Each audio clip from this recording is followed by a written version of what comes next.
नमस्कार, स्वागत है आपका डे न्यूज में। मैं हूं आपके समक्ष आध्या सिन्हा। करवाऊंगी रूबरू शहर के ताज़ा तरीन खबरों से, लेकिन खबरों पे नजर डालने से पहले आइए नजर डालते हैं उन तमाम खबरों पे जो बनी है आज की सुर्खियां। युवक की बेरहमी से हत्या कर अपराधियों ने शव को फेंका। बोरे में बंद डेड बॉडी मिलने से इलाके में हड़कंप।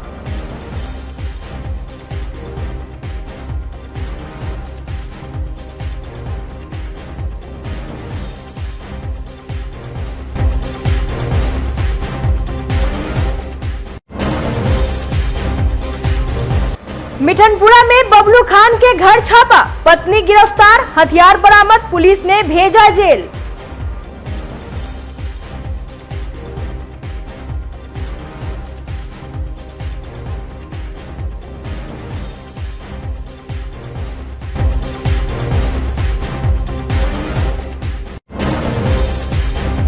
और पहले कर चुकी है तमंचे पर डिस्को, अब स्पोर्ट्स बाइक पर किया खतरनाक स्टंट। वायरल युवती की हर तरफ चर्चा, पुलिस कर रही है तलाश।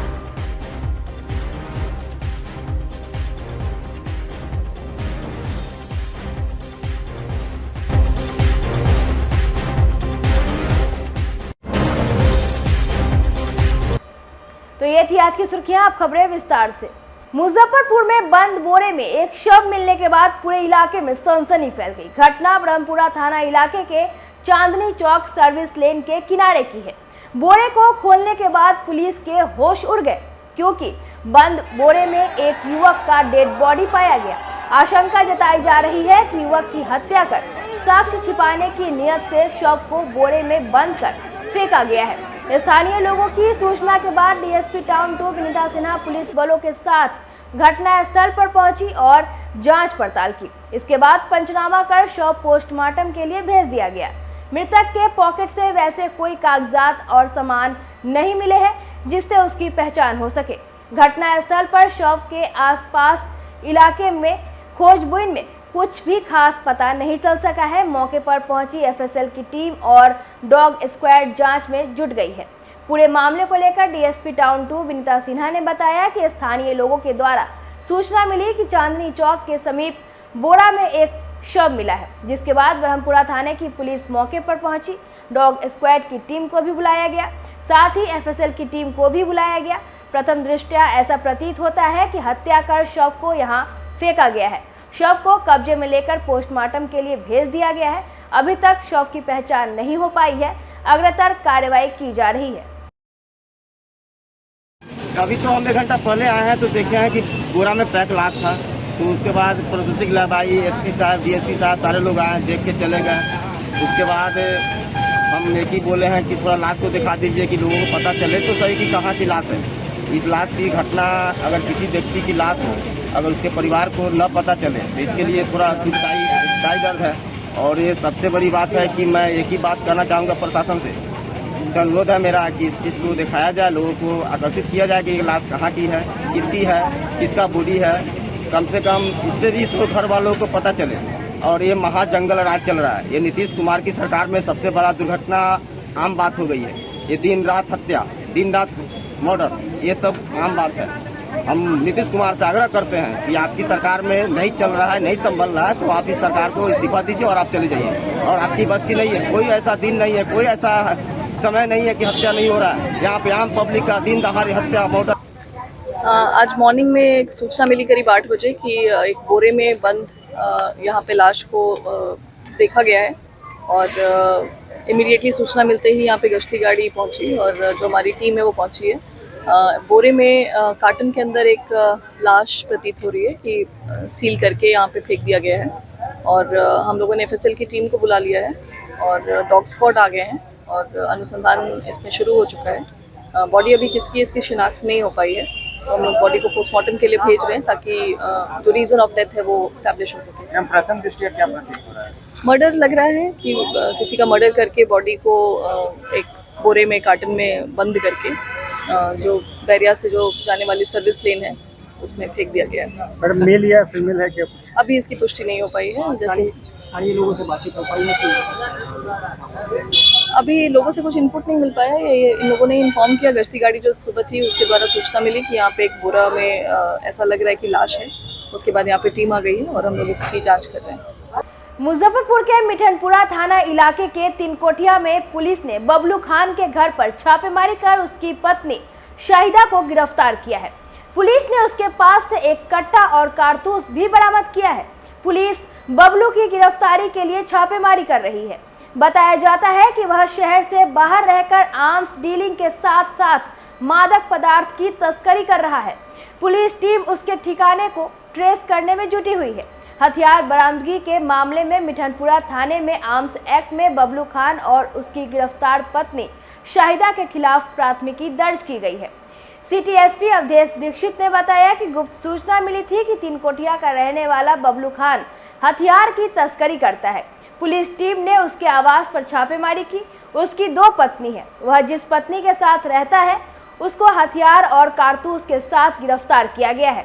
उसकी पत्नी शाहिदा से पुलिस पूछताछ कर रही है। यह हथियार बबलू खान ही लाया था। उसके ठिकाने के बारे में जानकारी जुटाई जा रही है। जल्द ही बबलू खान को भी गिरफ्तार किया जाएगा। तिनकोटिया स्थित एक तिनकोटिया एरिया में ही बबलू खान नाम के व्यक्ति के घर पे सूचना मिला था हमें कि वो हथियार की कारोबारी वो करता है, तस्कर है। तो हम लोगों ने उसके घर पे रेड किया। तो उसकी 2 पत्नियां थीं, जिनमें से एक पत्नी के साथ जिसके साथ वो रहता था उसके पास से हम लोगों को एक हथियार की भी बरामदगी हुई है। क्या नाम है? एक देसी कट्टा बरामद हुआ है और कारतूस बरामद किया गया है। क्या नाम है सर? महिला शाहिदा उसका नाम है। गिरफ्तार कर लिया गया। महिला फरार। ये लोग कहाँ से सर मंगवाते नहीं, महिला की गिरफ्तारी हुई है। कहाँ से लोग हथियार वगैरह मंगवाते थे? और इस पे ये जांच का विषय है। ये इस पे हम लोग जांच कर रहे हैं। बबलू खान भी इसमें हो सकते हैं साथ में? बिल्कुल, हथियार उसी का था और ये और अपनी पत्नी के साथ में मिलकर के कारोबार करता था। मुजफ्फरपुर की इफत क्वीन का वीडियो सोशल मीडिया पर एक बार फिर से तहलका मचा रहा है। खतरनाक स्टंट का ये वीडियो वायरल होने के बाद पुलिस के कान फिर से खड़े हो गए हैं। इससे पहले भी इफत क्वीन का हथियार लहराते वीडियो पिछले दिनों सोशल मीडिया पर वायरल हुआ था। वीडियो वायरल होने के बाद पुलिस ने काजी मोहम्मदपुर थाना इलाके के मारीपुर की रहने वाली इफत क्वीन उर्फ खुशी को थाने लाकर माफीनामा का एक वीडियो बनवाकर मुक्त कर दिया था। इसके बाद भी इफत क्वीन आदत से बाज नहीं आई और खतरनाक स्टंट का वीडियो अपने सोशल मीडिया अकाउंट इंस्टाग्राम पर डालकर वायरल हो गई। वीडियो वायरल होने के बाद सिटी एसपी अवधेश दीक्षित ने बताया कि लड़की एवं उसके सर्कल वाले युवकों पर कड़ी कार्रवाई की जाएगी। जैसा कि अभी हम लोगों ने भी देखा है, सोशल मीडिया पे एक लड़की है, एक युवती है जिसका स्पोर्ट्स बाइक पे स्टंट करते हुए, खतरनाक स्टंट करते हुए वीडियो वायरल हुआ है। तो इस लड़की को हम लोगों ने पहले भी संज्ञान लेते हुए उसको समझाया था। अभी फिर हम लोग जो भारतीय न्याय संहिता की उचित धाराएं हैं और मोटर व्हीकल एक्ट की जो उचित धाराएं हैं उनके अंदर हम लोग डेफिनेटली कार्रवाई करेंगे। और हम लोग की तरफ से मैसेज भी है कि लगातार जो एक्सीडेंट्स होने का मेन रीज़न यही रहता है कि युवक युवतियों के द्वारा स्पोर्ट्स बाइक पे स्टंट किया जाता है या फिर जो मोटर व्हीकल एक्ट के अंदर जो प्रावधान है उनका पालन नहीं किया जाता है, बिना हेलमेट के चलाया जाता है। उसकी वजह से भी कई बार एक्सीडेंट्स होते हैं और जान की और माल की क्षति होती है। तो आप सभी से इसलिए अनुरोध भी है और एक वो भी है, एडवाइस भी है कि चीज़ अवॉइड करें। और हम लोग की द्वारा सोशल मीडिया पे लगातार इस तरह की नज़र रखी जा रही है। अगर कोई भी व्यक्ति वीडियो वायरल करता है तो हम लोग उस पर कार्रवाई करेंगे। इस पर जो अभी वायरल हुआ है उस पर कुछ कार्रवाई? इस पर डेफिनेटली हम लोग कार्रवाई करेंगे। इससे पहले भी हथियार लड़ाते हुए लड़की का वीडियो वायरल था, तो उस पर भी हम लोगों ने संज्ञान लिया था, कार्रवाई किया था। अभी भी हम लोग कार्रवाई करेंगे। सर की दोस्ती यारी भी सर उसका कुछ संदिग्ध है सर, उस पर भी कुछ मतलब वो हम लोग जांच करके और कार्रवाई करेंगे। लगातार मिल रही शिकायतों के बाद गुरुवार को मुजफ्फरपुर के डीएम सुब्रत कुमार सेन ने जिला भूमि सुधार उप समाहर्ता पूर्वी और पश्चिमी के कार्यालय का औचक निरीक्षण किया। निरीक्षण में कई अनियमितता पाई गई, जिसमें कि बकाशत मालिक, भूमि रैयतीकरण, जमाबंदी, परिमावर्जन, दाखिल खारिज, अपील, भूमिवाद निराकरण के बहुत से मामले लंबित है। साथ ही परिमार्जन के अपीलीय मामले को भी काफी समय तक लंबित रखा गया है। जिलाधिकारी सुब्रत कुमार सेन ने बताया कि जिला भूमि सुधार उप समाहर्ता पूर्वी के कार्यालय में 3200 वाद, वहीं जिला भूमि सुधार उप समाहर्ता पश्चिमी के कार्यालय में 2500 वाद लंबित है, जिसे लेकर सप्ताह में 5 दिन कोर्ट लगातार, साथ ही पेशकारों की संख्या बढ़ाकर लंबित वादों का जल्द निपटारा करने का आदेश दिया गया है। हाँ, ये बहुत दिन से ड्यू था, ये मेरे द्वारा किया जाना था। डीसीएलआर कार्यालयों में जो है कार्य की काफ़ी अधिकता है, तो उसी अनुपात में अभी जो हम लोगों ने लिपिकों का स्थानांतरण किया है, तो सभी मतलब दोनों जो डीसीएलआर हैं, दोनों के कार्यालय में पर्याप्त संख्या में हम लोगों ने कर्मी दिया है। 6 लिपिक हैं, 3 ऑपरेटर हैं, इसके अलावा भी अन्य कर्मी हैं। तो अब अपेक्षा इन लोगों से यही है कि ये लोग तेज़ी से जो है जो लंबित वाद हैं उसका डिस्पोजल करें। इनको निर्देश दिया गया है कि कम से कम 5 से 6 दिन जो है ये निश्चित रूप से कोर्ट करें, और कोर्ट में जो मामले हैं उसमें विभिन्न पक्षकारों को नोटिस करते हुए उन मामलों की सुनवाई करते हुए, क्योंकि डीसीएलआर का मूल काम ही है कोर्ट करना, जो ज़मीन से संबंधित जो अपील के वाद लंबित रहते हैं। और चूँकि यहाँ पर बहुत दिनों से डीसीएलआर का पोस्ट खाली भी रहा, फिर नए लोगों की पोस्टिंग हुई, लेकिन इलेक्शन में सब लोग बिजी हो गए, तो जैसे पूर्वी डीसीएलआर के यहाँ 3000 के लगभग मामला पेंडिंग है, पश्चिमी डीसीएलआर के यहाँ 2500 से ज़्यादा मामला पेंडिंग है। तो इसमें हम लोगों ने इनको बोला है कि पेशकार की संख्या बढ़ा लीजिए, चूँकि अब आपके पास 6 लिपिक हैं, 4 पेशकार बनाइए, उनमें केसेस बांटिए, और लगातार जब आप 5 से 6 दिन आप जब सुनवाई करेंगे तो केसेस का डिस्पोजल बढ़ेगा। और डिस्पोजल को हम लोगों ने स्पीड बढ़ाने के साथ साथ ये भी टारगेट दिया है कि अगले 3 महीने में ये आधा जो पेंडेंसी है उसको कम से कम जो है वो आधा करें। अगर 3000 पेंडेंसी है तो वो 1500 पे आए, 2500 पेंडेंसी है तो वो 1200 पे आए। तो इसकी हम लोग जो है हर एक महीने समीक्षा भी करेंगे, और लोगों का भूमि विवाद का समाधान त्वरित हो उस दिशा में जो भी कदम उठाना होगा वो हम लोग उठाएंगे। निरीक्षण के दौरान किसी तरह की कोई काम नहीं, वही है कि कोर्ट केसेस की पेंडेंसी है, चूँकि नवंबर में दोनों डीसीएलआर की पोस्टिंग हुई है, उससे पहले भी रिक्त रहा है काफ़ी दिनों तक। तो कोर्ट केसेस जैसा मैंने आपको बताया कि पूर्वी में 3200 के लगभग पेंडेंसी है, पश्चिमी में 2500 से ज़्यादा केसेस की पेंडेंसी है, जो कि बहुत बड़ा नंबर होता है। तो इसमें इनको बोला गया है कि अब लिपिक दे दिया गया है, ऑपरेटर इनके पास है कि आप जो है कोर्ट क्लर्क जो पेशकार होते हैं 4 पेशकार अपने अपने न्यायालय में बनाइए, और उनको 600-700 केस जो है असाइन करिए, और उसकी दैनिक सुनवाई करके उन मामलों में त्वरित जो है डिसीजन, अब ये ऑनलाइन होता है, डीसीएलआर कोर्ट बिल्कुल ऑनलाइन है, जिनको अपील दायर करना है वो भी ऑनलाइन अपील दायर करेंगे, और जो डीसीएलआर को डिसीजन पारित करना है वो भी ऑनलाइन अपलोड होगा। तो इससे काफ़ी पारदर्शिता भी बढ़ी है। अब जो पेंडेंसी है वो हम लोगों का कम हो, इस पे हम लोगों का प्रयास है। और जैसा आप लोगों ने म्यूटेशन के मामलों में भी देखा है, फरवरी से लेकर के अभी तक लगभग हम लोगों ने 18 से 20 हज़ार जितने मामले आए हैं, उससे 18 से 20 हज़ार मामलों का हम लोगों ने डिस्पोजल किया। वो डीपीआरओ साहब डिटेल आंकड़ा आपको दे देंगे। तो वो 20 हज़ार मामले जो काफ़ी सालों से पेंडिंग थे, महीनों से पेंडिंग थे, उसमें कमी आई है। अब अगला स्टेप हम लोगों का है कि डीसीएलआर कोर्ट की पेंडेंसी जो है कम हो, और अंचल अधिकारियों के पास भी जो मामला है जो 63 दिन से पुराना है, उन मामलों को भी हम लोग तेज़ी से जो है उसका निवारण कराएं। तो इस दोनों फ्रंट पे हम लोग काम कर रहे हैं। लोकसभा में वक्फ संशोधन बिल पेश होने के उपलक्ष्य में मुजफ्फरपुर के कलमबाग रोड 3 मुहानी का नाम हिंदू हृदय सम्राट गिरिराज सिंह के नाम पर गिरिराज चौक रखा गया। इसकी विधिवत रूप से पूजा अर्चना कर नारियल फोड़कर शुभारंभ किया गया। मौके पर गिरिराज सिंह फैंस क्लब के संरक्षक देवांशु किशोर ने कहा कि आज लोकसभा में वक्फ संशोधन बिल पेश होने के खुशी में कलमबाग चौक के समाज सेवियों ने निर्णय लिया कि हिंदू हृदय सम्राट गिरिराज सिंह के नाम पर कलमबाग चौक का नया नाम गिरिराज चौक रखा जाए। निर्णय के उपरांत तुरंत इस पर अमल किया गया और कलमबाग चौक का नया नाम गिरिराज चौक रखा गया।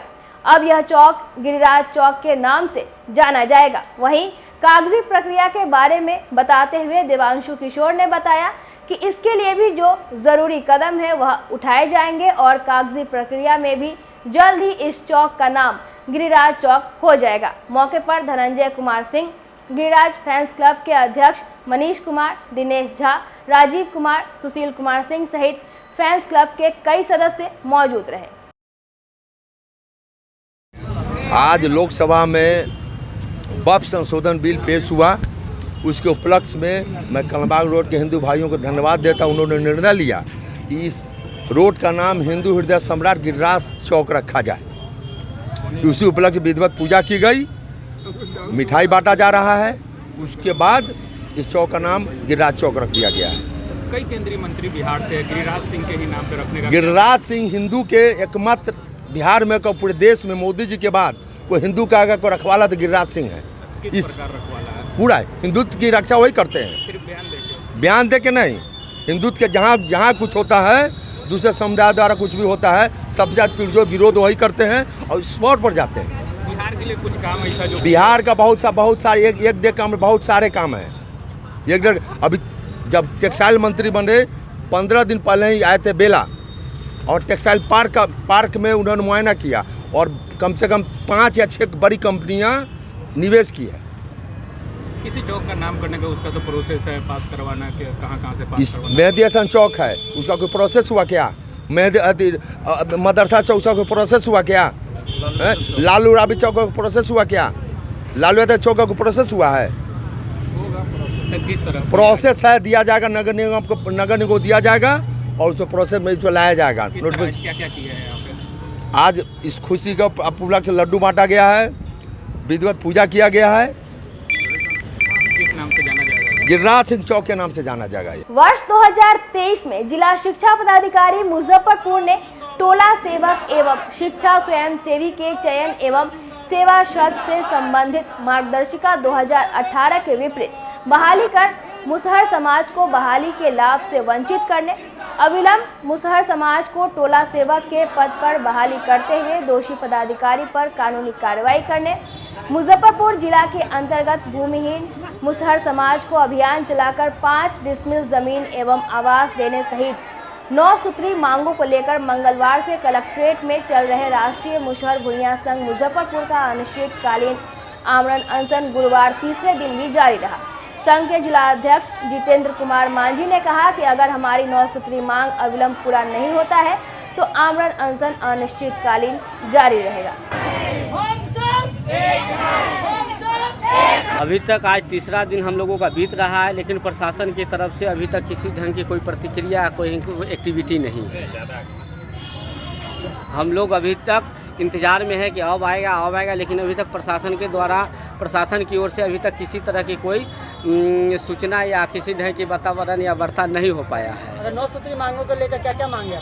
9 सूत्री मांग है। 9 सूत्री में पहला मांग है, या और जो 9 सूत्री मांग है मेरा कोई नई मांग नहीं है, यह पुराना मांग है। पिछले दफ़ा भी 23 सितंबर 2023 को इसी जगह इसी अनशन के माध्यम से हम लोगों ने 7 दिन तक 6 दिनों तक अनशन किए थे और 7वां दिन जाकर के अनशन टूटा था और प्रशासन आश्वासन दिया था कि आपकी जो मांगे हैं उस पर हम कार्रवाई करेंगे और काम करेंगे, लेकिन प्योर झूठ निकला, कोरा कागज़ निकला। प्रशासन मेरे साथ छल किया, हमारे समाज के साथ छल किया है और अनशन तोड़वा करके कोई काम नहीं किया। उसी मुद्दा को लेकर के पुनः हम लोग 6 तारीख से अनिश्चित काल के लिए फिर बैठे हैं। आज तीसरा दिन है, किसी ढंग की कोई कार्रवाई नहीं हुई है। अब पहला मांग है, हम लोगों के जो समाज है, आप लोग जानते हैं कि मुसहर समाज आज भी आज़ादी के बाद सबसे निचले पौधान पर बैठा हुआ है, जिसके पास न शिक्षा है, न आर्थिक स्थिति है, न सामाजिक शैक्षणिक है, किसी भी तरह की सुविधा उस समाज के पास नहीं है। फिलहाल बिहार सरकार के द्वारा इस समाज के जो थोड़ा बहुत शिक्षित पढ़े लिखे मैट्रिक इंटर है, उसके लिए एक योजना निकाला महादलितों के लिए टोला सेवक के माध्यम से इस समाज के जो युवक है उसको जोड़ करके समाज के मुख्यधारा में जोड़ना था। परंतु जिला शिक्षा पदाधिकारी वर्तमान में अजय कुमार के द्वारा न जाने हमारे समाज से, खास करके मुसहर समाज से उस डीओ के क्या एलर्जी है मुझे मालूम नहीं। उसी में हमारे जो बहाली का नियमावली है, टोला सेवक के बहाली का जो नियमावली है उसके उल्टा बहाली करके और मुसहर समाज को उस लाभ से वंचित कर दिया है, बहाली से बाहर कर दिया है, जिसके चलते हमारा समाज दर के ठोकर खा रहा है, कहीं कोई जगह नहीं है। इसलिए हम मांग करते हैं जिला पदाधिकारी से इस विषय को लेकर के बिहार सरकार से कि इस बहाली को उच्च स्तरीय जांच करते हुए और दोषी पदाधिकारी पर कार्रवाई करते हुए और हमारे समाज के टोला सेवक के पद पर बहाली करने का काम करे। दूसरा मांग है, मुजफ्फरपुर जिला के अंतर्गत मुसहर समाज को 5 डिसमिल जमीन सहित आवास दिया जाए, क्योंकि हमारे समाज के पास आज भी एक धूर अपना ज़मीन नहीं है जो अपना ज़मीन में घर बना करके वह सही सलामत शांतिपूर्ण ढंग से रह सके। आप लोग भी देखते होइएगा, घूमते फिरते हैं तो मुसहर के टोला कहीं नदी के किनारे मिल जाएगा, कहीं बांध के किनारे मिलेगा, कहीं रेलवे किनारे मिल जाएगा, कहीं तालाब के किनारे मिल जाएगा। यथार्थ लोग जीवन यापन कर रहे हैं। चूँकि अपना ज़मीन नहीं है। इसलिए हम सरकार से मांग करते हैं कि 5 डिसमिल ज़मीन सहित आवास देने का काम करे। तीसरा है रैयती ज़मीन में बसे हुए मुसहर समाज को अभियान चला करके वार्षिक पर्चा दिया जाए।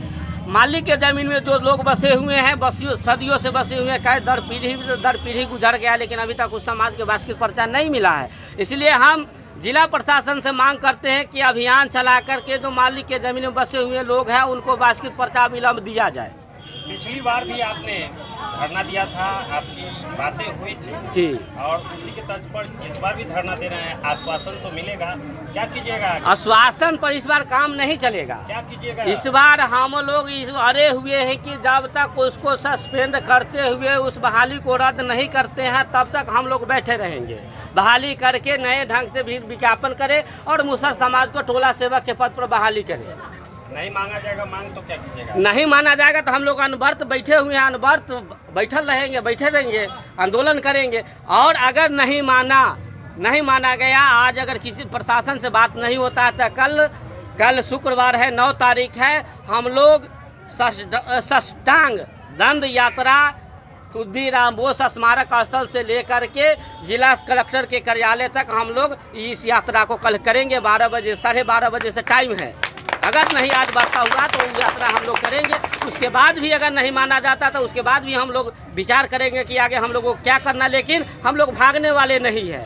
गुरुवार को मुजफ्फरपुर के कलमबाग चौक स्थित उत्तर बिहार ग्रामीण बैंक के प्रधान कार्यालय में ग्रामीण बैंक के हजारों कर्मियों ने अपनी मांगों को लेकर कार्यालय का घेराव कर उग्र प्रदर्शन किया।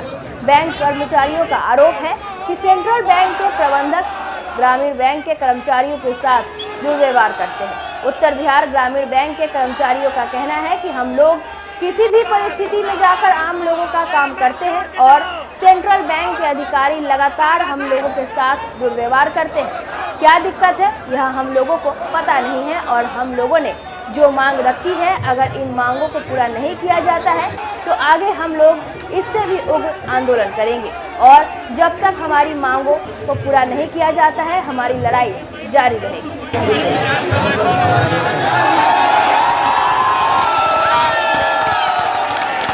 बहुत सारे मांगों पे काम कर रहे हैं, लेकिन जो सेंट्रल बैंक प्रबंधन है कुछ भी मानने के लिए तैयार नहीं है। और मांगे क्या है? मुख्य मांगे हैं 12 बाई पर टैक्स पूर्णतः लागू करना, PLI लागू करना, 12 बाई पर टाइट में 9th ज्वाइंट नोट पूर्णतः लागू करना, मैनेजमेंट सर्कुलर नहीं दे रही है। एक लोकतांत्रिक देश में हम लोग के साथ बहुत ही अमानवीय व्यवहार हो रहा है। जब कहा जा रहा है कि यूनिफॉर्म सिविल कोड लागू होने वाला जा रहा है, तब यह समानता की बातें नहीं हो रही है। हमें PLI नहीं दिया गया, हमें CID इंक्रीमेंट नहीं दिया गया, हमें एरियर नहीं दिया जा रहा समय पे, जबकि सारी जगह पेमेंट हो चुका। हमने बैंक को मुनाफा दिया कमा करके। हम सुदूर गाँव में काम करने वाले लोग हैं, अब तक पिछड़ी जगह पे हम लोग काम करते हैं, अपनी सेवाएं देते हैं। बैंक को हमने लाभ दिया और उसके बाद हम लोग को जो हमारा हक मिलने का बारी आया तो प्रबंधन हम लोग को हमारा हक नहीं दे रहा। हमारी मांग है CID इंक्रीमेंट मिले, PLI मिले, एरियर के वो सारे कंपोनेंट जो कमर्शियल में मिल रहे वो मिलना चाहिए हमें। और इन्होंने नहीं सुनने के कारण आज हम लोग जो यूनाइटेड बैंक के तत्वाधान में हमारे सारे UBGP के यूनियन यहाँ एकत्रित हुए हैं और अपने मांग को जोरदार तरीके से हम रख रहे हैं कि हम लोग को भीख नहीं चाहिए, हम लोग को हमारा हक चाहिए और हमारा हक हम लेके रहेंगे। नहीं मिलेगी तो क्या करेंगे? नहीं मिलेगा तो इससे भी बड़ा हड़ताल है।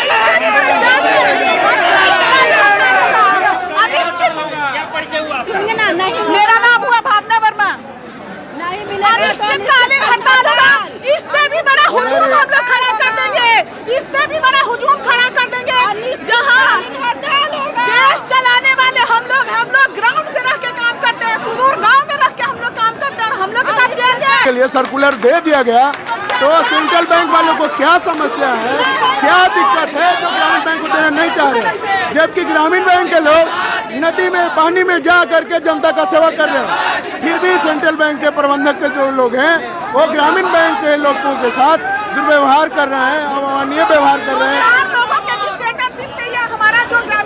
मनमानी शोषण किया जा रहा है। ठीक है, सारे लोग इतने उत्तेजित हो गए हैं कि इस लेवल तक के लोग आ गए। पहले हम लोग भी शांति से वार्ता करना ही चाहे, लेकिन लोग माने नहीं, तो जनता जितने भी बैंक एम्प्लॉय हैं या ऑफिसर हो क्लर्क हो, जितने भी लोग हैं सारे लोग 14 रीजन के लोग एकत्रित हैं, सारे यूनियन के लोग एकत्रित हैं और ये मानने वाले नहीं हैं। लास्ट तक कई लोग लड़ाई लड़ेंगे जब तक ये सारी मांगे मेरी पूरी नहीं हो जाती है। लड़ाई जारी रहेगा, मैनेजमेंट को झुकना होगा तभी हम लोग मानेंगे, चाहे इसके लिए खून क्यों नहीं देना पड़े। ऐसे भी हम लोग पसीना बहा रहे हैं, गाँव घर में बहा रहे हैं। आश्वासन नहीं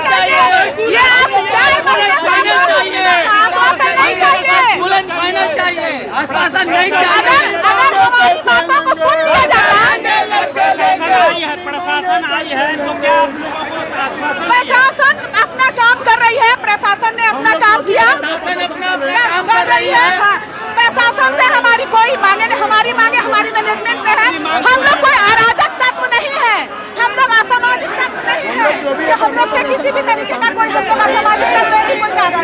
हम लोग एक पढ़े लिखे व्हाइट कलर जॉब करने वाले लोग हैं, हम लोग अपने बात को अच्छे से रख रहे हैं और आज हम इतने लोग इसीलिए एकत्रित हुए हैं ताकि हम लोग सब जब बोले तो हमारी बात प्रबंधन के कानों में अच्छी से जाए और सुने। हम लोग जो भी कर रहे हैं नियम पूर्वक कर रहे हैं, शांतिपूर्वक कर रहे हैं। प्रशासन आई तो वो भी यही बोली कि जो भी कीजिए शांतिपूर्वक कीजिए, जो ऑलरेडी हम लोग कर रहे हैं। ना हम लोग रोड जाम कर रहे हैं, ना हम लोग कोई दंगा फसाद कर रहे हैं। अपनी डिमांड के लिए तो लोग भी करेगा। अगर आप ही को ले लिया जाए, अगर आपको प्रॉपर पैसा नहीं मिलेगा काम के बदले तो क्या आप काम कीजिएगा? हम लोग शांति से काम कर रहे हैं, इसमें क्या गलत कर रहे हैं? मुजफ्फरपुर के पारू थाना अंतर्गत पारू मठिया निवासी उमेश कुमार के पुत्र प्रिंस कुमार के हत्यारों के गिरफ्तारी की मांग को लेकर प्रिंस कुमार के परिजनों ने गुरुवार को जिलाधिकारी के समक्ष धरना स्थल पर 1 दिवसीय धरना दिया। मौके पर प्रिंस के पिता उमेश कुमार ने कहा कि अंकित कुमार ने उनके बच्चे को नहाने के बहाने बुलाकर गला दबाकर उसकी हत्या कर दी और शव को नदी में फेंक दिया, जबकि पुलिस ने नदी में डूबकर मर जाने का रिपोर्ट लिखकर केस बंद कर दिया। हम लोगों की मांग है कि प्रिंस के हत्या की रिपोर्ट दर्ज कर मामले की जांच पड़ताल की जाए और दोषियों को फांसी की सजा दी जाए। मेरे लड़का को दिलवर कुमार उर्फ अंकित कुमार बुला के ले गया कि चलो नहाने। मेरा लड़का जाने लगा तो वो अपना दोस्त राहुल को पकड़ लिया, कहा कि चलो तुम भी नहाने। 3 आदमी एक ही मोटरसाइकिल पर गया और वहाँ जाने के बाद में 3 आदमी वहाँ और मौजूद था। जब सब कोई कपड़ा खोल के नहर में नहाने के लिए चला गया तो भीतर जब गया तो हमारे बेटा को अंकित कुमार नट्टी पकड़ के लगा मारने लगा तो यह देखकर राहुल कुमार कहे कहे मारे तो रही तो कहीं चुप साला तोड़ के मार के मुँगा देबो। उसके बाद में क्या किया जो उसको नट्टी धाप दिया पूरा, जब सटका के वो दम घुटने लगा उसके बाद पटक दिया वही में, उसी में ढक के गला दबा के डुबा के मुँगा दिया। वहाँ से 3 आदमी मार करके भाग गया और 2 आदमी राहुल कुमार और प्रिंस दिलवर वहाँ से मोटरसाइकिल से घरे चला गया। सब शाम हुआ, शाम के समय जब तक नहीं पहुँचा घर पर तो खोजबीन हम शुरू किए तो मालूम चला जे एक लड़का से पूछे जो प्रिंस को देखा है तो बोला जो हाँ हम 12 बजे देख लियो स्नान करे गलवा दिलवर जी राहुल और प्रिंस। तो हम दोनों लड़के को बुलाए, दिलवर को और राहुल को, पूछे जाए प्रिंस तुम्हारे साथ गया है तो कहाँ रह गया? तो बोलूँ तो 12 बजे 3 बजे हाई स्कूल में उतर गया क्रिकेट खेलेला। तब फिर हम क्या किए पूछ कर हाई स्कूल में गए, उसके बाद चौक पर गए, वो नाश्ता वास्ता करने जाता था उस दुकान पर जाकर पूछे, उसके बाद नहीं मिला। उसके बाद में हम क्या कीजिए फिर ये सब करते हमको लगभग 8:30-9 रात बज गया। तो फिर दोनों लड़का को बुलाने के बाद में पूछे कि तुम्हारे जोरे गया है और तुम लोग कह रहा है जो 3 बजे हाई स्कूल में क्रिकेट खेलने उतरा है, तो हाई स्कूल से कहाँ चल गया? अभी तक नहीं है, तुम लोग झूठ बोल रहा है, सही बात नहीं बता रहा है। तो कहा जो ना हम 12 बजे उतर गए। वो हम गया उस समय बोला है 3 बजे, अभी तुम कह रहा है 12 बजे। 12 बजे खड़िए इतना धूप में हाई स्कूल में कौन क्रिकेट खेलता है जगह उतर गया वो? तो तुम लोग ले गया, सही बात नहीं बता रहा है। क्या मांग है आपका? हमारा नाम उमेश कुमार शाह है। मांग क्या है आपका? जी मांग क्या है कि प्रिंस के हत्यारे को फांसी हो, सजा मिले, कड़ी से कड़ी गिरफ्तारी हो। पहले तो गिरफ्तारी हो, उसके बाद में सजा होगा। अभी तक गिरफ्तारी नहीं हुई है। अभी तक एक बार अभी के बिना पर पुलिस तकने नहीं गई है। यहाँ तक ले कि उस दिन रात में दिलवर कुमार अपने घर में 9:30 बजे मारुति से उतरा। हम थाना प्रभारी को फ़ोन किए कि आइए अभी घर में घुसा निकल गया है, आके उसको गिरफ्तार कीजिए। तो कहा कि हम भेज रहे हैं, पुलिस भेज रहे हैं, लेकिन भेजा उजा नहीं, उसी तरह रह गया। 2 थाना प्रभारी और सरैया DSP 7 लाख रुपया लेकर के बैठे हुए हैं। हम जाते हैं तो हमको थाना पर से भगा दिया जाता है, सरैया DSP हमको मार के भगा देते हैं। क्या कुछ 15/100/2024 को घर से क्या नाम है उसका, प्रिंस कुमार को उठाकर लेके गए, नहाने के बहाने से लेके गया नहर में। वहाँ से पहले से 3 आदमी वहाँ पे मौजूद था, खड़ा तो वहीं पे था, पहले से प्लानिंग के साथ में उठा के ले गया नहर में। पहले मार करके नहर में डुबा दिया गया, उसको गला दबा करके डुबा दिया गया, और सिर में मार करके पूरा पत्थर से, और उनको हत्या कर दी गई उनको। घर से उनको पहले उठा करके लेके गया उनको नहाने के बहाने से। आज के लिए बस इतना ही। कल फिर मिलेंगे कुछ नई खबरों के साथ। तब तक मुझे और मेरे पूरे न्यूज़ टीम को दीजिए इजाजत। नमस्कार।